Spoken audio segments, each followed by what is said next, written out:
انسان ضعیف و ناتوان آفریده شده است. به نام عزت پاک با عرض سلام و ادب و احترام، الله سبحانه و تعالی می فرماید: بسم الله الرحمن الرحیم.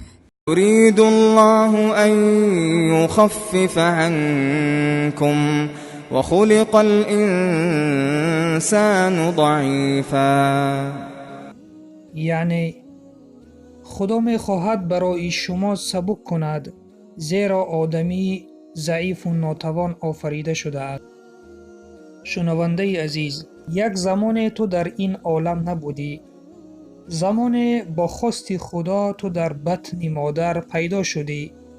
آن زمان تو ضعیف بودی. خداوند تو را به حفظ و حمایه خود بگرفت. 9 ماه در رحم مادر بودی. مادر با رنج و عذاب تو را به دنیا آورد.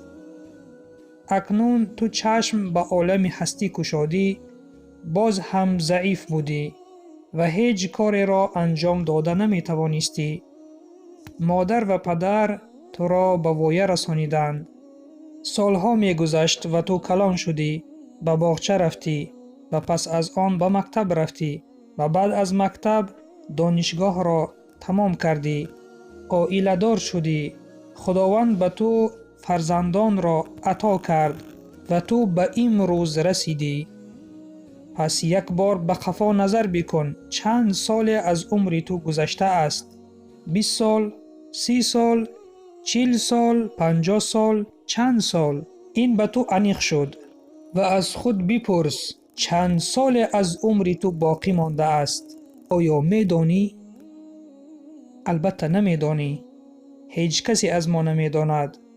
و یک بار فکر بکن که تو این حیات خود را چه خیل گذرانیده ای؟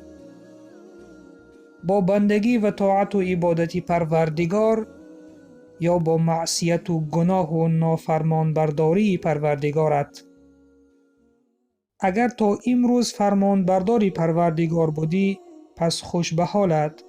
و اگر تا امروز سرکشی کردی از امرهای پروردگارت، پس خودی همین روز، همین ساعت به خود بگوی که اصلاح می شوم و اصلاح شو، چون نمی دانی که از حیاتت چی مقدار به تو باقی مانده است تا پشیمان نشوی.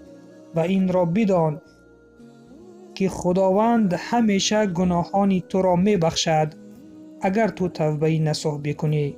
نوابسته از آن که گناه چگونه بود، ترک طاعت و عبادت کردی، خواستی که بر ضد آیت از آیت‌های قرآن مبارزه بری، یعنی حجاب زن مؤمنه را از سرش بکشی با دلیل‌هایی که این از ما نیست یا این نشانه قفامانی است. خیلی خطا کردی. بدان که حجاب از تو نیست ولیکن از اسلام است. و آیا تو از اسلام هستی؟ این از سوال به تو که باید از خودت بپرسی. کسی را عذاب داده، دشنام داده، ظلم کردی. الان که فرصت داری از او بخشش بپرس و به درگاه خداوند توبه کن. کسی را منع عبادت شدی و دیگر بدان که چی گناهی نبود.